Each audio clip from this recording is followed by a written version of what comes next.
দেখো, একটা তো হচ্ছে টার্গেটেড ভায়োলেন্স কিনা, সেটা সবাইকে ভাবতে হবে যে কোথাও কোথাও টার্গেটেড ভায়োলেন্স হচ্ছে কিনা। আমি খুব সুন্দরভাবে কিছুক্ষণ আগে অনির্বাণদার কথা শুনলাম যে আমি কোনো রাজনৈতিক দলের সঙ্গে যুক্ত নই। এই জায়গাটা হচ্ছে মূল জায়গায়।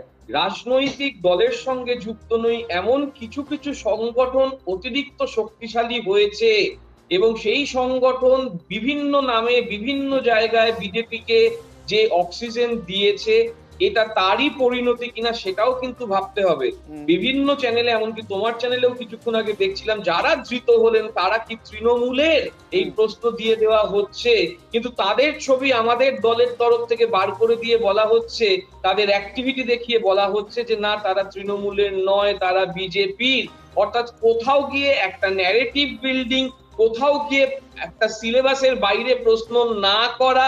এই যে ত্রিপল নিয়ে তুমি যেটা বললে, আমিও ভিডিওটা দেখলাম। হুম, আমি কিন্তু কোথাও দেখলাম না ওটা সরকারি ত্রাণের ছাপ মারা আছে, হুম, কিন্তু তুমি তোমার জায়গা থেকে বুঝে গেলে যে ওটা সরকারি ত্রাণেরই রয়েছে। হুম, আমরা জানি যে অনেক বিধায়ক, অনেক সাংসদ তাদের নিজের অর্থ থেকে ত্রিপল কিনে এনে সেই ত্রিপল দুস্থ মানুষদের জন্য দেন।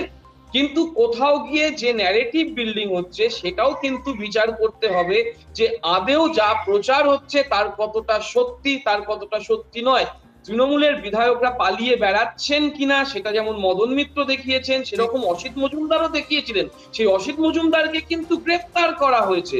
অর্থাৎ তৃণমূলের কোন নেতা কর্মী যারা শক্তিশালী ভাবে এই যে পরিবর্তনের রাজনীতির পরিপ্রেক্ষিতে, এই যে ভয় আউট ভরসা ইনের রাজনীতির পরিপ্রেক্ষিতে যে সামগ্রিক পরিবেশ তৈরি হচ্ছে, হুম, সেখানে যারা মাঠে আছেন তাদের কিন্তু কোথাও গিয়ে আটকে দেওয়ার রাজনীতি চলছে।